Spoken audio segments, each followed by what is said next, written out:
Today's webinar, the ESG Imperative, a step change in strategy, is born out of Fidelio's contention that ESG is much more than communication.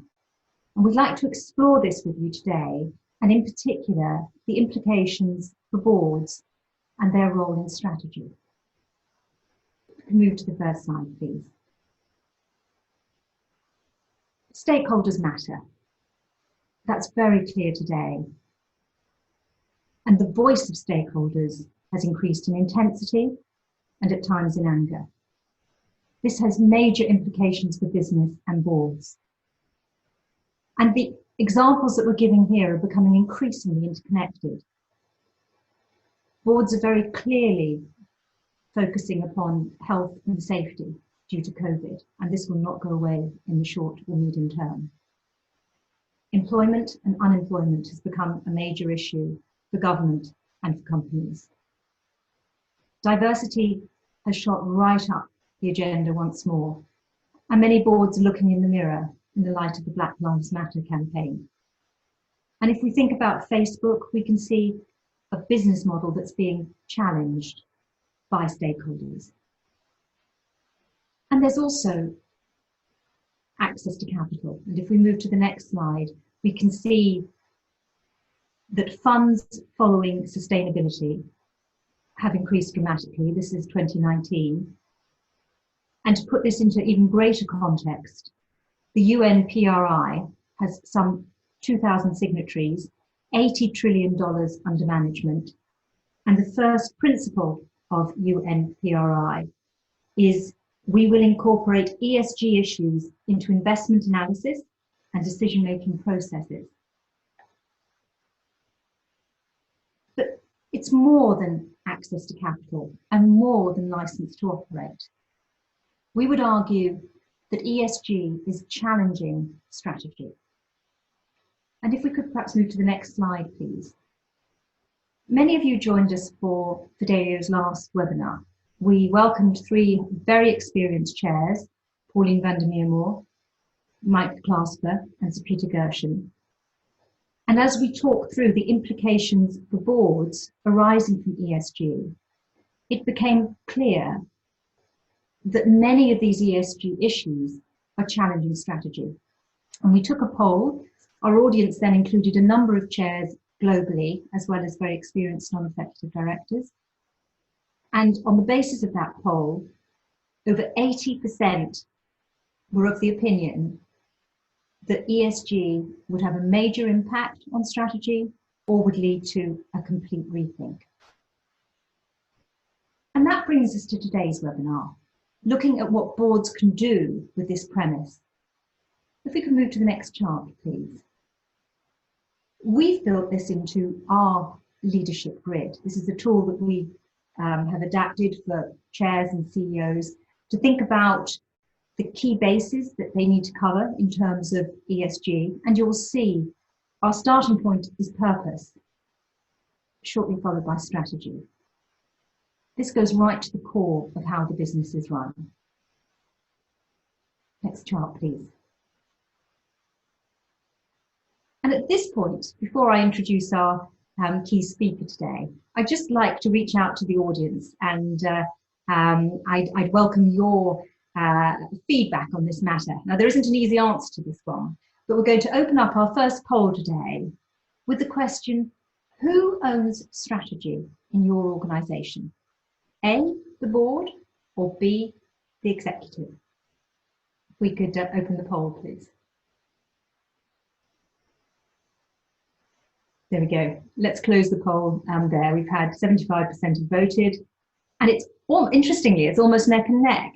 So 52% are of the opinion that the board owns strategy and 48% the executive. Well, this will make for an interesting discussion as we come to the strategy session. Thank you. And that brings me onto the main topic today. If we can move to the next chart, please. Our key speaker today is Alistair Stranack, and Alistair joined Fidelio quite recently. We've known Alistair for some time, and one of the things I think Alistair will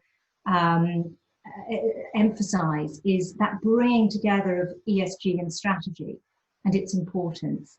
Alistair is a highly experienced strategy consultant, working across a number of sectors and also with extensive international experience, and will join us today to think through some of the questions that boards need to be asking about strategy and the impact of ESG. The next chart, please. So I've asked Alistair to really think through the framework that boards can use for challenging their own assumptions about strategy and moving ESG centre stage to the core of the business. So let's kick off, Alistair, the first question. How does a board ascertain its strategy is fit for purpose? Thank you, Gillian, for the introduction, and also thank you for giving me an opportunity to share some of this experience. It's an area that's very close to my heart, and although I've been in strategy consulting for longer than I care to admit, it's only recently really that ESG has become a major topic in most boardrooms. And as you know, one of the reasons that I joined Fidelio was because of your focus on this area. So delighted to have the opportunity to talk about these things. So, is your strategy fit for purpose? I think from an ESG perspective, there are three dimensions for boards to consider. And those are value, purpose, and stakeholders. And I will go through each one with some thoughts and some experience now. So starting with value, does the strategy deliver long-term sustainable value? Now, by many people, value is understood mainly with respect to customers and to investors. So firms add value to customers with their products, and they return value to investors through profits and dividends. However, a firm also creates value for other stakeholders.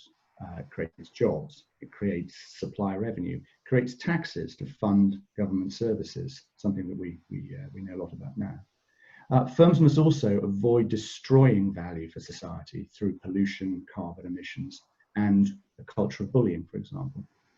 And these latter two categories, the things that they create for other stakeholders and things they destroy, are what society considers when they grant a firm the license to operate. And these are the factors that are major contributors to making business sustainable in the long term. The need to create value for investors is the same as it's ever been. And it's essential for firms to attract capital. But in an ESG-driven world, the license to operate factors must also be taken explicitly into account. We're seeing that many investors are recognizing the importance of ESG and are incorporating long-term sustainability into their investment criteria. I think it's fair to say that Larry Fink's statement regarding BlackRock's investment criteria has been a turning point in thinking for many boards in terms of consideration of ESG. And recent outperformance suggests that shareholders are starting to award a premium to businesses focused on long-term sustainable profitability. I think on the other side of that, the pandemic has certainly exposed the fragility of some of our current business models. Failure to properly consider ESG in strategy has led to some spectacular corporate failures in both financial and reputational terms. To mention a few, Deepwater Horizon, Dieselgate, Nike's child labor scandal in terms of its supply chain. All of these, once they get to a high degree of visibility, it become very obvious disasters. Today, I think there is a much greater recognition that companies have an obligation to ensure that their strategy benefits the environment and society as a whole, rather than just benefiting one group of stakeholders, in other words, investors, at the expense of all others. So that's really how we start to think about value in ESG terms as part of strategy. The next dimension is purpose. Is the strategy aligned with the firm's purpose? Now, purpose has become quite fashionable recently, so I imagine that everybody has a reasonable idea of what it is. But most long-term sustainable strategies incorporating ESG begin with purpose, and it's a way of grounding everybody around why the business exists, what's its reason for being, and what role does it play in the world.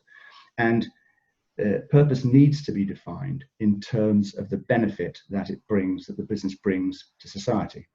Now, this might be simply expressed as the value the company brings to its customers, or it may include the value delivered to other stakeholders, the employees, local communities, and particularly the environment. When I'm talking of stakeholders here, I'm always including the environment effectively as a stakeholder.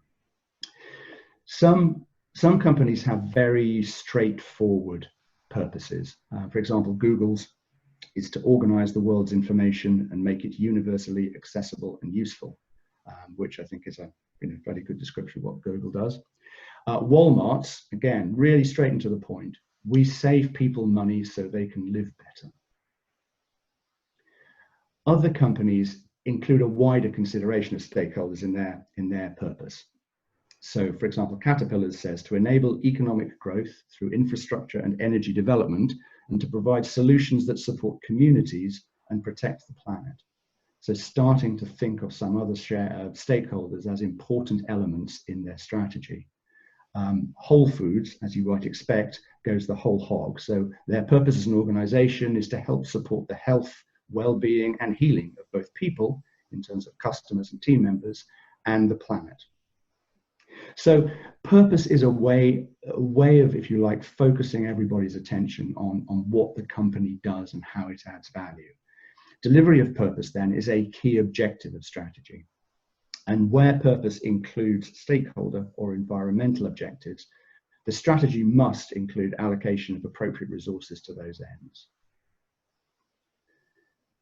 The third and final element in terms of fit for purpose is the extent to which the strategy takes into account the interest of material stakeholders. Mike Clasper, speaking at a recent Fidelio webinar, when asked how you define stakeholders, said, well, it's anyone who thinks they are a stakeholder. And for some, to be honest, there's a lot of truth in that. And for some firms, recognizing all the groups that are stakeholders and what they expect is far from simple. An even more important challenge is to try and understand which are the most important stakeholders and which need consideration by the board at a strategic level. A sort of simplified way of thinking about this is which stakeholders materially impact our ability to deliver our purpose. And these will typically be those explicitly addressed in the firm's purpose. So in Caterpillar's one, it would be the planet and the communities in which they operate. But also those not addressed, but those that have a high interest in and influence over the firm's activities. An obvious one there is the government, which we've all seen in the last few months has had a huge impact on businesses, and their actions have had a vast impact. There are several frameworks which are useful to guide boards when considering the materiality of stakeholders. For example, the SASB have a framework of materiality by sector, which looks at each of the industrial sectors and who should be considered.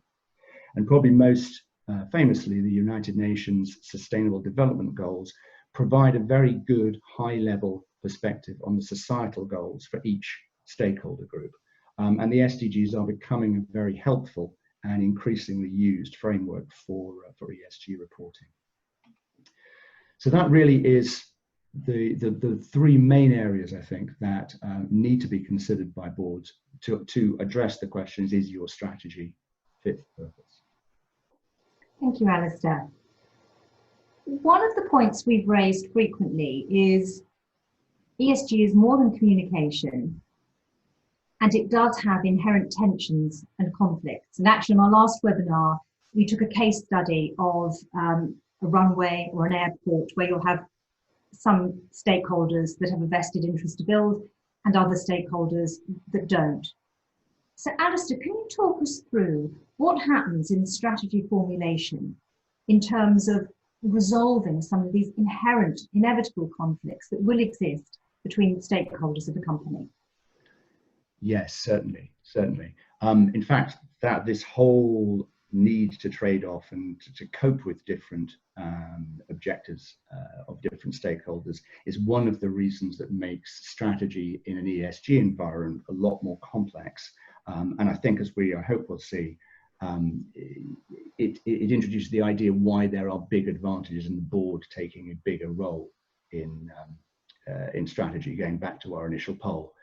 which looked very familiar, 48 to 52%, I think, to anybody from the United Kingdom. So yes, resolving conflicts is one of the major challenges of strategy development within ESG. And the board, in order to address these, needs to think about how it operates, how it makes decisions, and also, importantly, who it brings to the table. So if we start, the first question I would think the board needs to consider is, do you have an integrated process of strategy development that includes ESG? We've said you've got different shareholders with different interests and priorities that the strategy must address. An integrated process ensures that those interests come together with the same group and are addressed together, so that actual conflicts can be identified and solutions prioritized, and you don't get hit from left field by interventions from stakeholders who you haven't really thought about. The nature of value also that is created by the firm, I mentioned this at the start, is different for different stakeholders. So it's difficult to just trade off one against another using traditional financial metrics by kind of assuming that you can put everything into an NPV model. While there's no one-size-fits-all model to strategy development with ESG, experience in Fidelio suggests that there are some clear pointers towards best practice, and I'll just go through, pick some of the big ones here. The first one is to have a single process for market, finance, and ESG strategy, and not to consign ESG, if you like, to a sort of box outside that. The second is start with purpose and an understanding of stakeholders. Purpose to keep everybody focused on what the firm wants to do. Stakeholders so that we understand who it is that is going to be affected by the strategy of the company. The third point is to treat stakeholders with the same priority as you treat customers and markets. So when you're doing research to develop a strategy, research stakeholders' needs and trends in the same way that you research customers and markets.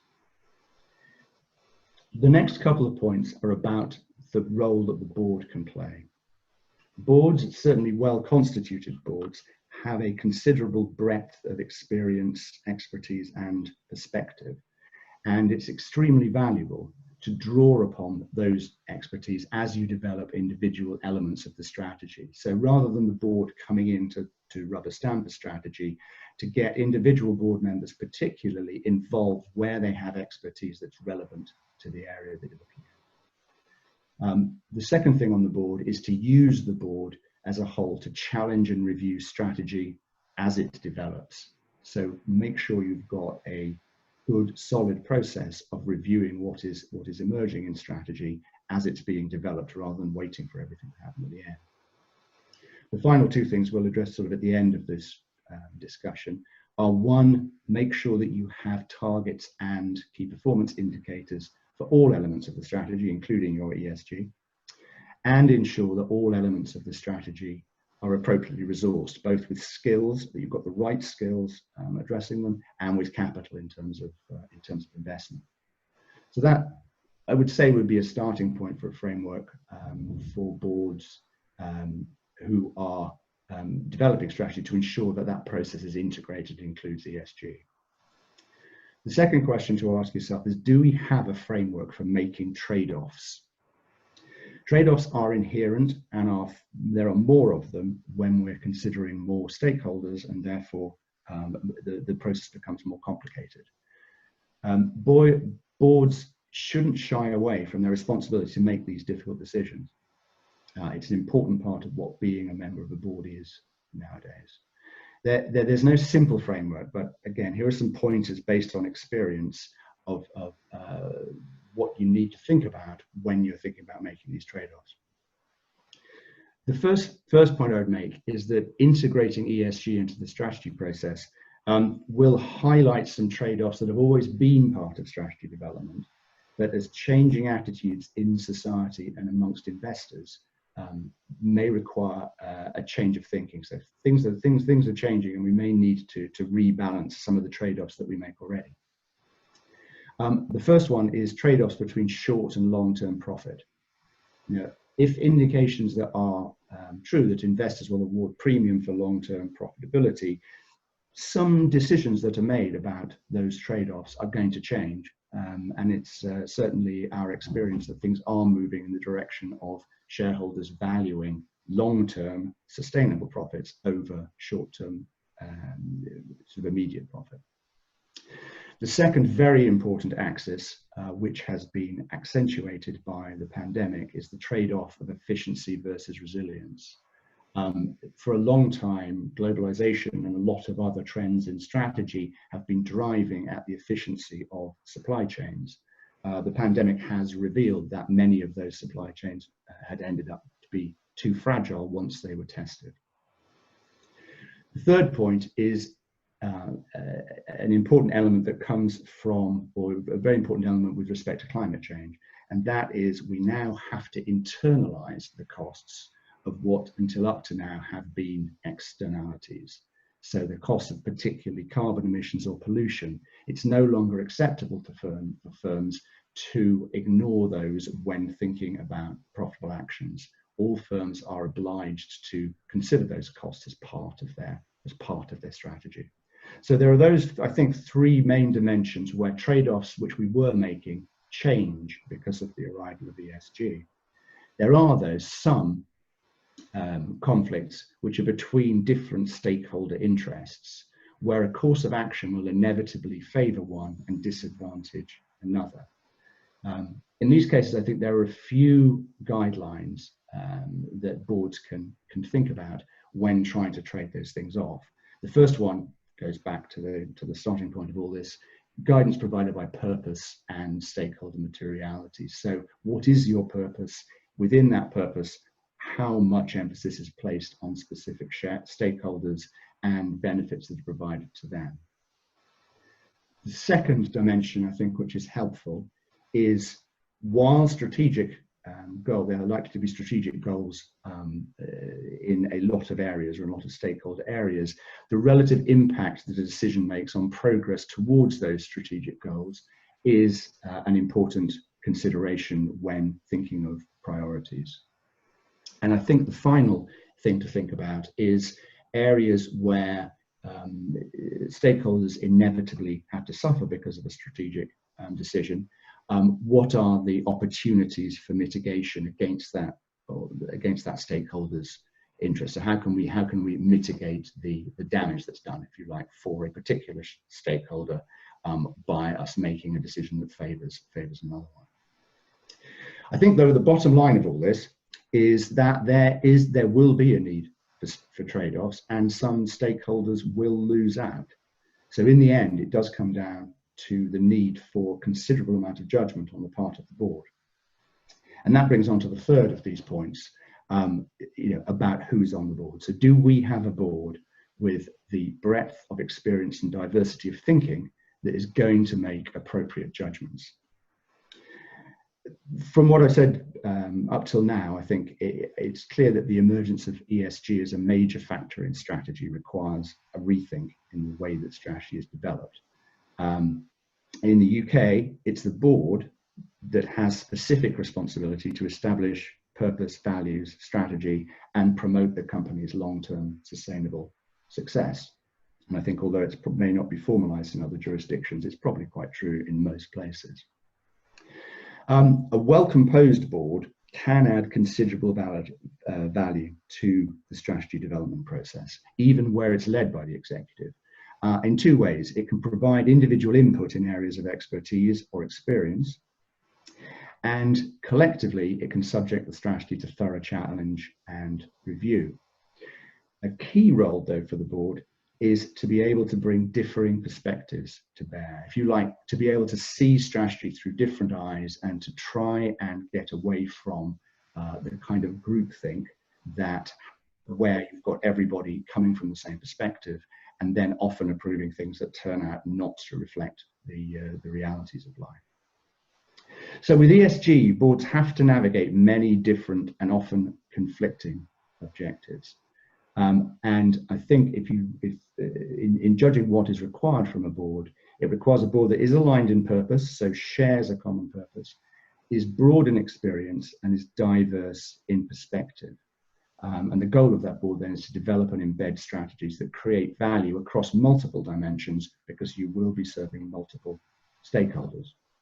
Now, Fidelio has always been at the forefront of the move towards greater diversity on boards.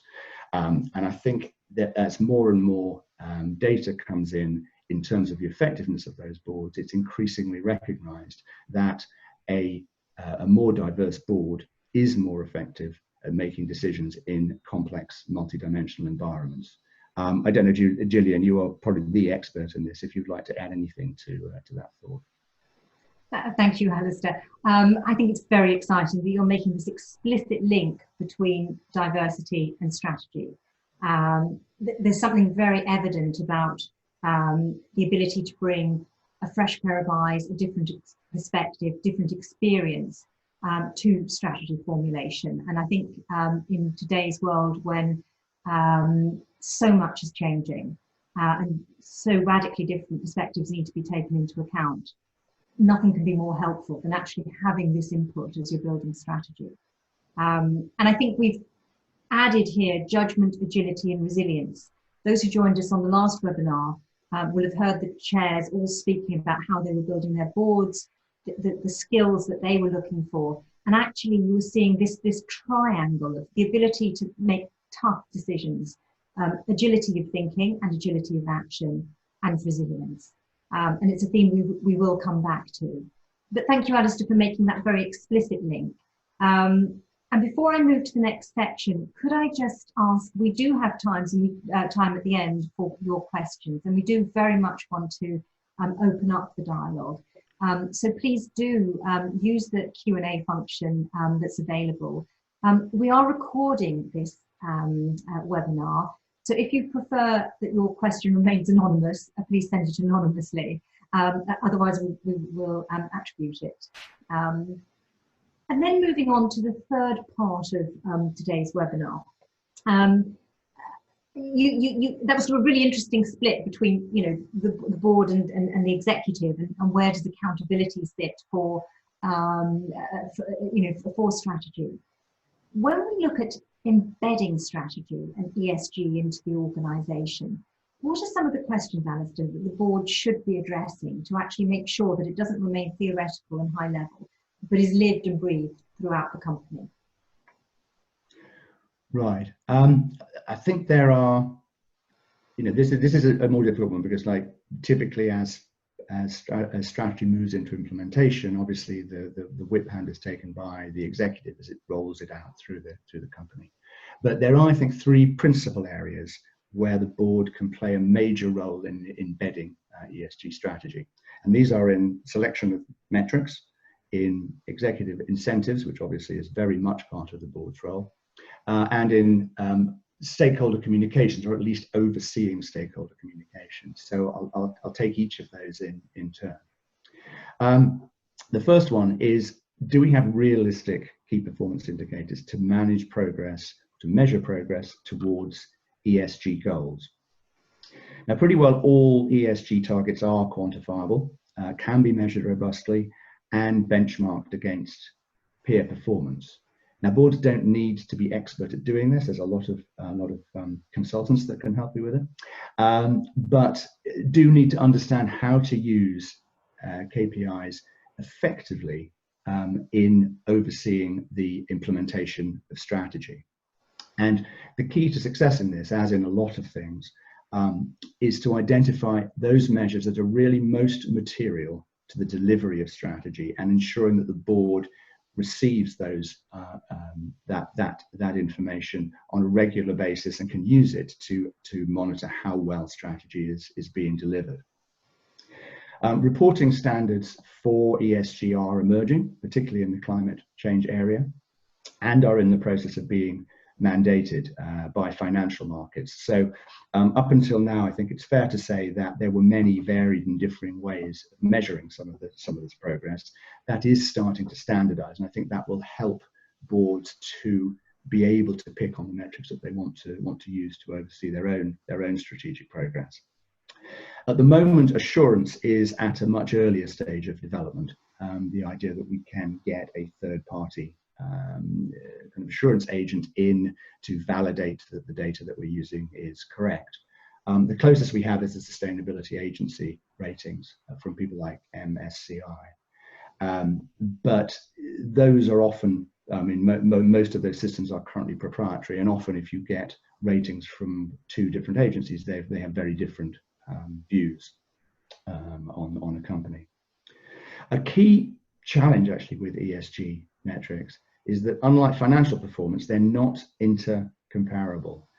In other words, you know, if you're trying to trade off the value of closing the gender pay gap, you can't really compare that with the value of reduction in carbon footprint. Both are valuable, but it doesn't really, you know, there's no real mechanism to trade the two off. And generally, if you try to put them all in financial terms, you end up making so many assumptions that the comparison becomes meaningless. I think our experience here is it actually doesn't matter.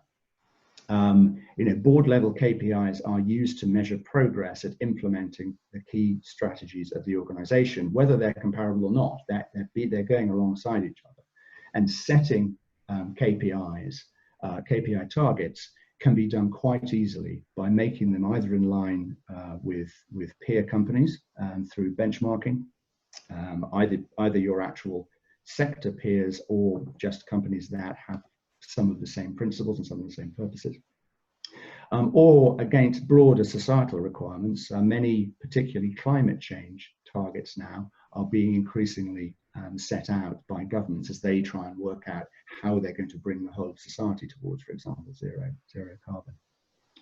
And the progress towards those targets, again, that can be set by your own strategy. Your own strategic goals will define how quickly you believe you can make progress towards those targets.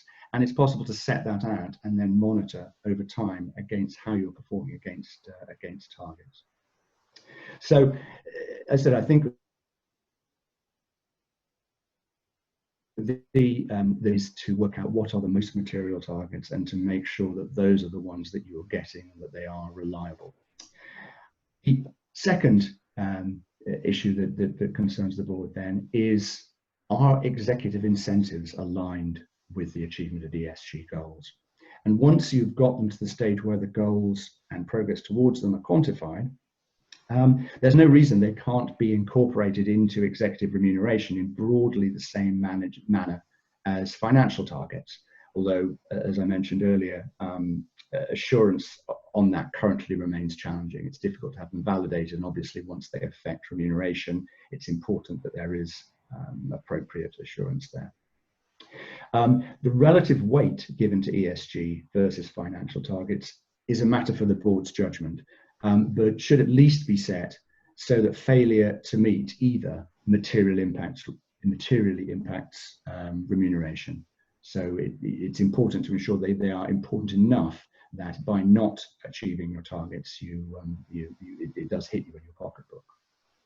And as with financial performance metrics, any package should be structured to ensure that ESG gains are sustainable over the long term. So in terms of, you know, what is the structure of executive remuneration with respect to ESG, it should be similar to that which is now considered with respect to financial returns, and that there's a long period over which the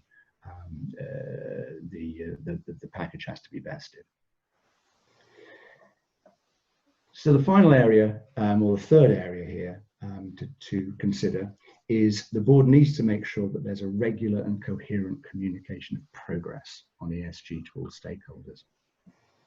So, you know, experience says that a strategy based on purpose and stakeholder materiality, and whose targets and progress are material and measured using clear, quantified and effective metrics, can easily be communicated to investors and stakeholders alike. However, at the moment, a current issue, I think, at this point in time, is that reporting has got ahead of strategy with respect to ESG. There's an awful lot of requirements now for reporting for most financial markets. And in our experience, many firms are actually working backwards from reporting requirements to ESG initiatives, sometimes with little consideration of strategic coherence. And again, you know, our experience is that actually it's time for companies who find themselves in that position where they're having initiatives driven by reporting requirements to get to grips with strategy, think of it from the top down in terms of purpose and stakeholders, and derive a strategy that will satisfy reporting requirements because it is coherent to the objectives of the firm.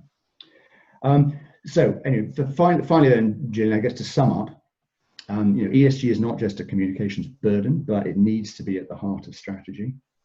I think that boards should recognize that investor and employee attitudes are changing and increasingly associating long-term value creation with ESG. And that the ability to attract capital and the highest quality employees will depend on successful delivery of a integrated financial market and ESG strategy, increasingly going forward as we start to see shareholders and investors offer a premium for companies that have such a kind of coherent strategy. Thank you very much, Alistair. That's quite a lot for us to be thinking about, and I think you know, for me, one of the important themes is just that sort of strategy, ESG moving centre stage, and being absolutely interwoven into strategy. And also the point that you raised that this needs to be driven from within, i.e. the sort of the materiality, the purpose, the sense of priorities, rather than allowing other people to set the agenda. And I think that's where many boards currently find themselves, and probably many IR teams and comms teams as well. I can see the questions are coming in. Please do, we do have some time for questions, so please do address your questions via the Q&A function. And Alistair, I'd like to kick off with a question about educating board members. You talked about the need for board members not necessarily to have an in-depth understanding of ESG metrics, but that they do need to sort of understand the framework. And I mean, I'll just perhaps say here, for those who are looking specifically at sort of climate change, can I commend the work of Chapter Zero and the Director's Climate Journey. I think this is quite a, you know, it's an excellent entry point for those who are immersing themselves and coming up to speed on climate change. But your views, Alistair, on how board directors can educate themselves to a level that they can actually contribute strategically in this discussion without necessarily becoming in-depth experts on some very technical areas within ESG. Yeah, I think, you know, it really comes down to what I said earlier on, in that if you start off by thinking of what your company's purpose is and the stakeholders that are most material to you, of which one is invariably going to be the environment, and then as you're thinking, as you think about strategy, the important areas to you that are going to contribute to delivering that strategy become more apparent. And then once you know that, you can then focus in, I think, better on understanding some of those areas. So I think there is a sort of voyage of self-discovery, but I do think also that once a board starts to come up with its list of material stakeholders and probably gets to understand that it does not necessarily have the expertise internally to deal with understanding what the kind of key metrics are. There are two things. One is to think about, should we bring somebody onto the board who can actually help us in this area or has experience? Or secondly, should we be using, as part of our sort of strategy development process, should we use sort of third-party expertise? I mean, for there are many kind of organizations that are expert in different areas, to actually inform the development of strategy, to get, with the board and with the executive, and talk about the best way to measure progress towards those goals for a particular stakeholder. Thank you. We've talked about process and sort of we talked quite conceptually, but there are obviously some sectors that are particularly struck by the ESG changes that are going on right now. You touched upon sort of Deepwater Horizon, Dieselgate. Yeah. And we've received one question here from Charlotte Morgan, who asks about the changes that we're seeing within the energy sector and the reduction in investment in fossil fuel production. Yeah. And a jolly good question. Is this being driven primarily by investor pressure on ESG, or is it simply due to changes in demand due to COVID and recession? So it's quite an interesting case study. What drives change, Alistair?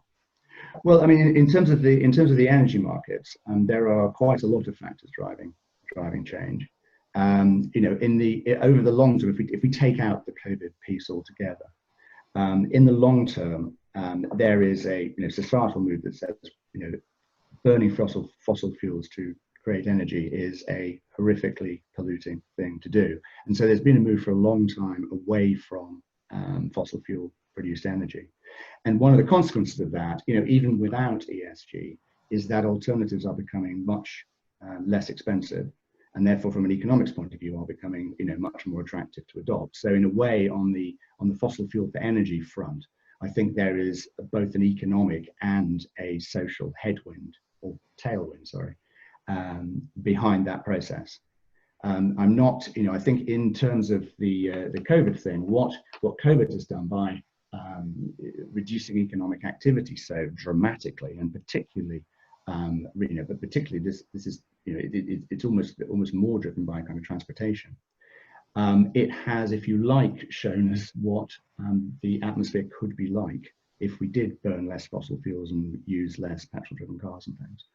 So, but I don't think, and to some extent, you have to hope that it doesn't stay this low, because that would imply we haven't really picked up any economic activity. What we need to be able to do is to just pick up in a better way, so that when we go back to the same level of economic activity, we don't have, we don't see as much pollution as it did before we went into the COVID crisis.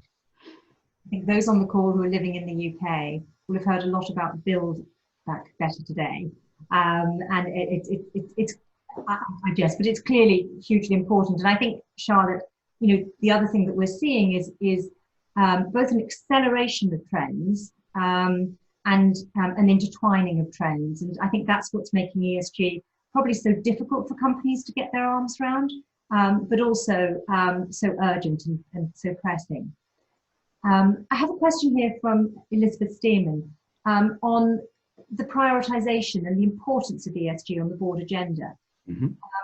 If we look back 10 years, where was ESG then? And versus that, where do we see it today?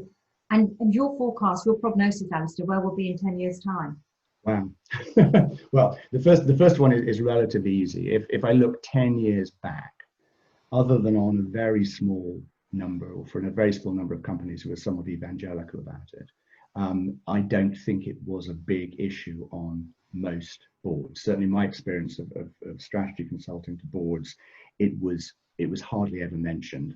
Where it was as in, if you like, in its own little box, and therefore certainly not central to many companies' strategies. I think now there has been a huge change, and that change, I think, is really driven by the effectiveness of the I won't say lobby, but the science of climate change becoming much better understood, and the popular view and the view in society behind it that this is something that has to be changed. And therefore, in those industries that are most affected by it, they were dramatically affected by it. So, power generation was spoken about, obviously the whole oil and gas industry, the automotive industry, all of those industries that were identified as being the causes or the sources of global warming suddenly came under an enormous amount of pressure to change and to certainly bring climate change into the agenda. I think what COVID has done is it's sort of, and I think you mentioned this at the beginning, it's picked up a lot of those societal pressures and sort of issues that have come out over the last sort of 3 or 4 months as we've been going through this epidemic, both in terms of the value of certain jobs and whether certain jobs are undervalued, by how companies should treat their employees, and the government's helped them a lot in terms of the way they're kind of thinking of going forward. But I think there's a lot of, there's a great deal of the S bit which has come to the fore in the COVID thing, and I think we won't forget that. I think we won't go back to ways of thinking that we had before. I mean, you know, one obvious example is, you know, we've all got a lot more used to using remote communications like Zoom conferences and this kind of thing. I don't think we'll ever go back to the degree of commuting and you know, rigid sort of office environments that we saw before COVID, because I think we've all learned how to be a little bit more flexible. Many people, I think, have found that very, very helpful.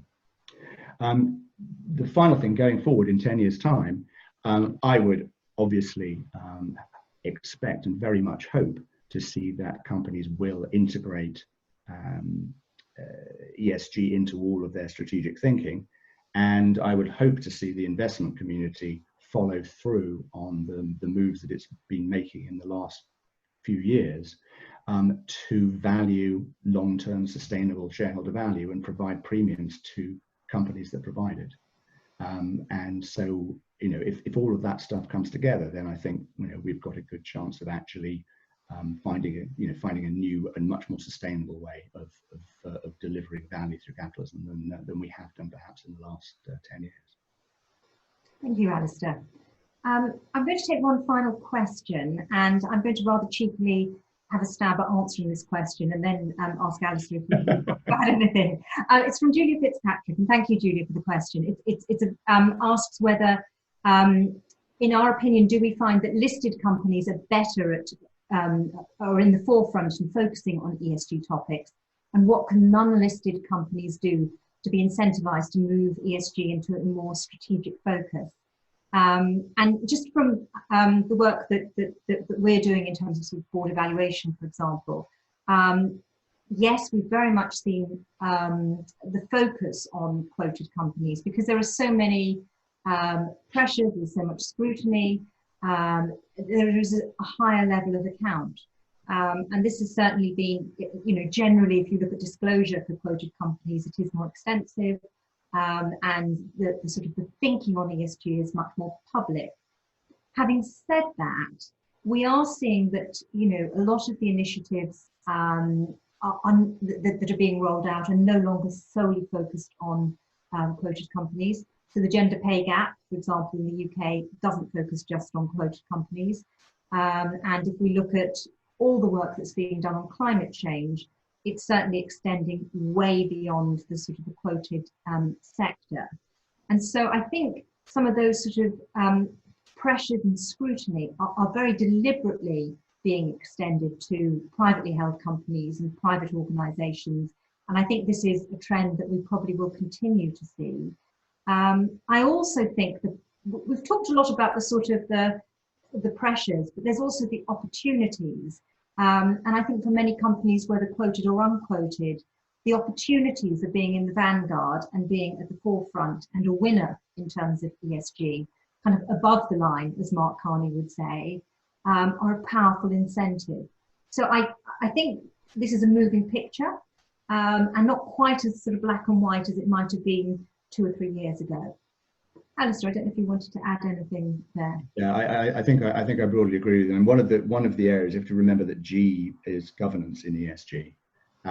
Until very recently, I was working in the Middle East, and one of the things that we did, a lot of us sought out to do, was for privately held companies who wanted to raise external money, having to adjust their governance structures to make them acceptable to external shareholders. And I think that because of the fact that many privately held companies have an aspiration eventually to go public, there does tend to be a tendency for them to improve certainly their governance. And I think that will broaden out to the whole of ESG to prepare themselves, if you like, for a more open shareholding. So there is that motivation that sits behind it as well. Thank you very much. Now, before we close, I'd like to take the opportunity of another poll for our audience, and I'm delighted so many of you remained with us. So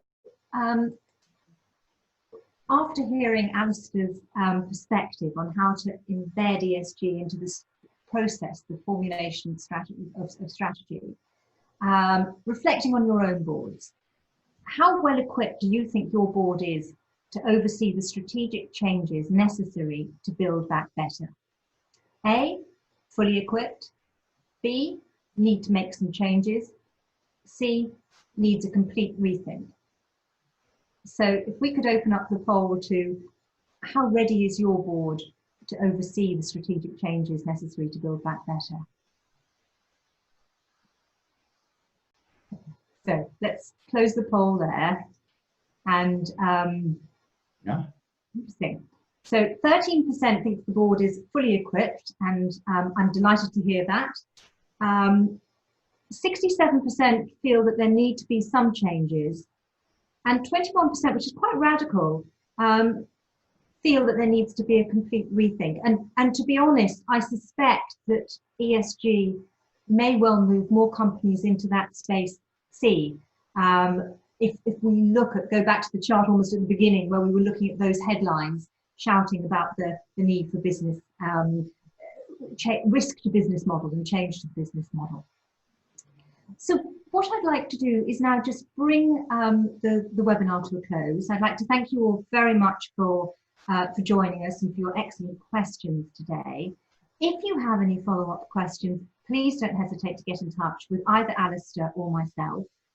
And we will also make the charts available, and we'll share some of the insights from today's webinar. Thank you indeed for your time. Our next webinar will be Global Perspectives from the Boardroom, looking at the US, Europe and the Middle East. And we hope that you'll be able to join us then. So thank you all very much. Thank you also to the Fidelio team for making this possible. And in the parlance of the day, do stay safe. Thank you very much indeed. Bye-bye.